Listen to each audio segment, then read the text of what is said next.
Okay, hi everybody, I'm John Lincoln with Ignite Visibility and welcome to another Ignite Visibility University. Today I'm going to talk about how to get started selling on Amazon. I'll even get a little bit into Amazon optimization, but this is really just an introductory video to tell you what you need to know really before making the jump into selling on Amazon, and then some of the basics about competitive analysis and things like that. So let's go ahead and jump right into it. So first things first, what are some of the pros about selling on Amazon? Well, first, you don't need a website necessarily. Now, most people do have websites, especially the larger brands, but you don't need one. You can upload products and be selling there without having a website.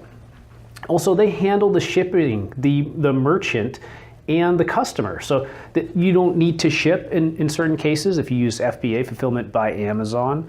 The credit card processing and all that is taken care on their end, which is really nice. And they handle the customer interaction as well, which is a major pro.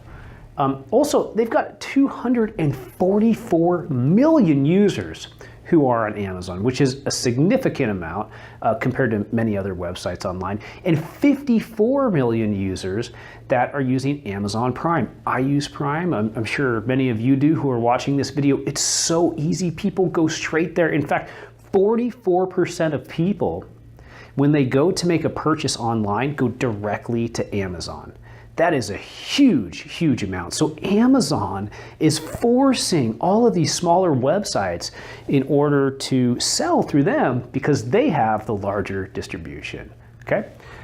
So there's a lot of pros, and I try to push pretty much anybody into Amazon, but there's also cons too. So here are some of the things that you need to be aware of. First, they charge a fee, right? A variety of fees, actually. So that for individuals, it's 99 cents per sale plus a percentage of each sale, okay? I'll get into that more in a second. If you're on the Pro Merchant account, it's $39.99 a month, plus they also charge a percentage of the sale, okay? Now, the sales vary based off of the category. It's usually like about 8% to 14% of the sale Amazon takes, okay? Now, for baby products, for example, right here, this is a baby, I drew this picture, it's 15% of the sale, okay? Not an artist, right? Now, also, you lose some control, right? So that's important. So, if it's not going all through your website, you don't control the entire transaction. People can leave negative reviews. And if you're using Fulfillment by Amazon, a lot of times those charges get even more expensive. And I'll tell you why. Despite just the normal percentage that they charge, they'll charge you for other things like keeping your products there, right? So monthly storage fees through January through September are about 48 cents per cubic foot. And then through October through December, it's about 64 cents. So if you're storing things in an Amazon warehouse, they're fulfilling and shipping it for you, right? They're gonna charge you a storage fee for that, okay? All things to keep in account. Now, other things, there's other fees. There's inventory placement fees, there's order handling fees, and then there's a pick and pack fee, right? So there's a lot of different fees. There's different cons. It gets expensive, right? But the simplicity makes it really good. If you ask me, if you have the opportunity to sell on Amazon, I recommend you get in and you get good at it fast, okay? But what's the next step to doing that? Well, here's what you would do. Some competitive analysis is always a great place to start. So once you know what specific product you're looking to sell, review the top sellers. Look at their titles, their description, their bullet points. These are really important things for conveying messages that convert, right? When a user comes in, they see these things that cause them to convert. It's a very big part of Amazon SEO, but also it's an important part of the relevance of the product to the query, okay? And I'm gonna talk more about that in a moment.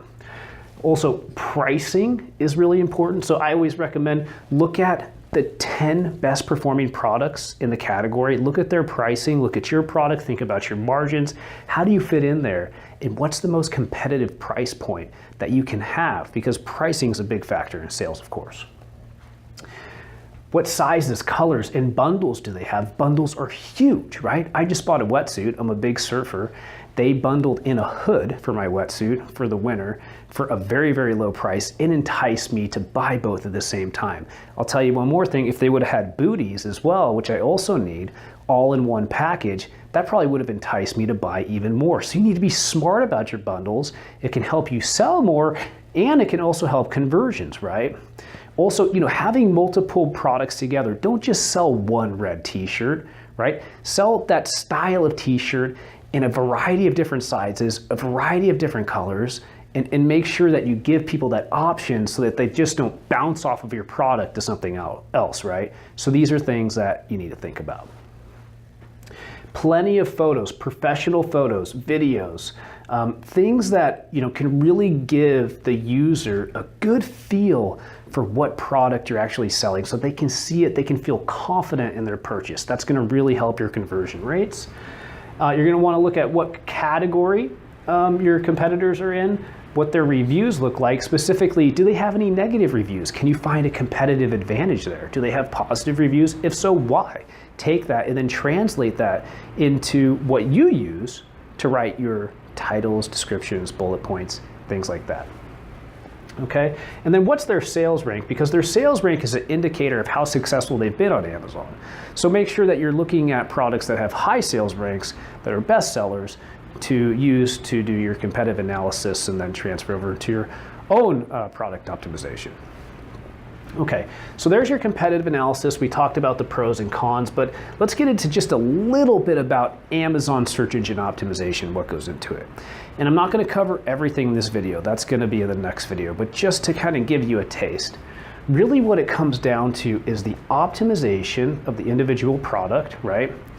The amount of sales that you've made and how recently you've made those sales, the amount of reviews that you have and how recently you've generated those reviews for that individual product, okay? So this is a really easy way to look at it in a nutshell. But if you want to break down product optimization, if you want to break down how to get sales, right? This is top of funnel generation, right? There's a lot that could go into it. There's advertising, right? There's getting your Amazon product ranked in Google so that you generate sales that way. There's sending high quality traffic through email, right? If you get a spike in sales, you're gonna rank higher. There's a lot of different ways to generate those sales. We have programs for that here at Ignite Visibility. And then of course, review generation has some really cool ways to generate reviews. It can get a little bit tricky, but just in a nutshell, these are the three main things that you need to focus on to rank better, okay? And then kind of the last thing that I'll say is the competition factor. So you can have really great product optimization, almost no sales and no reviews, and if the competition's very, very low, and they don't have either of those things either, then you're gonna rank high just as a result of your product optimization, right? So when you go into a really competitive category, you need to look at the competitive landscape, think about why they've been successful, right? Where are they dominant? Find how you can match that, exceed that, and then look for the other areas that you can be successful too in order to rank as high as possible, okay? So, whoa, we just covered a lot here for an intro, right? I hope this was interesting to you. In the next video, I'm gonna cover Amazon optimization, Amazon ads, and some advanced strategy stuff that you've probably never even heard before. So I can't wait to see you for the next video. Have a great day.